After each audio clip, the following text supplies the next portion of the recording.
Pääsä nyt tuon syöt Jumala, nää tuu pahaa. Jes, hyvä. Ei sulla täällä näitä pikkupapanna eläkkeeksi.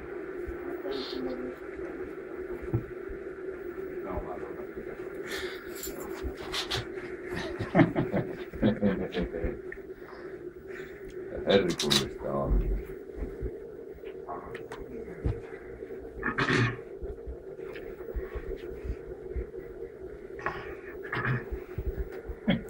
Sä kuitenkin otat rajajuurilla kyytipojaksi. Pitää saada liian vähän jatkaa tuohon. No. Syvällä rinta äänä. Kuola ja kyyneet vaan. Niin. Siinä alkupäässä heilukko semmoista pikkupolttoa, että siinä perällähän se on se tiukka. Tulee niinku Hornetissa jälkipoltosta, koska sitten niinku Mennäkö? ei se siitä enää pahene.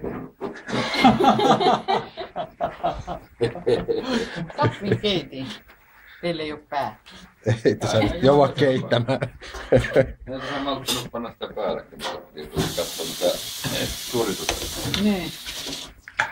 Mä en uskalla tuolla navetella. Otatko punaista väliin, kato se on mievampaa. Niin onko nämä sitten eri makuisia tuo ja tämä on? Noin paljon järjelläkin vielä. Näkää jolokia, Pekka syö kokonaisen, kato keltaisen tuon. Joo. Punaisia jälkiruokia sitten.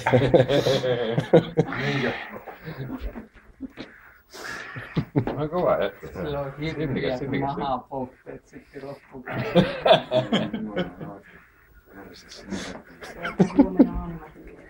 Tulee joku veto. Ei, itse halusin katsoa vaan ruveta syömään. Tykkään. Rakastaa Silviä niin paljon.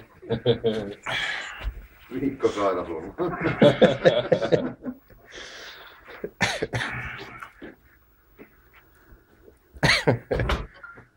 Sieltä se löytyy se loppuherkku. Se on kun viikon psyykkaa itseensä, niin kyllä se näköjään toimii. Rakas jomaa hommittaa. Joo. Ei mikään probleema. Pidä käsikkäriä. Ei, täytyy.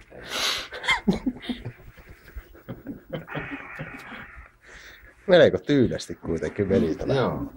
Ihme. Eli tää sulta leikkasin vähän sitä, kävin kuseella, niin meni koreellisesti, niin mukavasti kirppasi, kun vähän jäänyt sormiin sitä. Se on mukava tunne. Se on kyllä heppäsemällä vaiheella, kun aika hinkkaa. No se on se.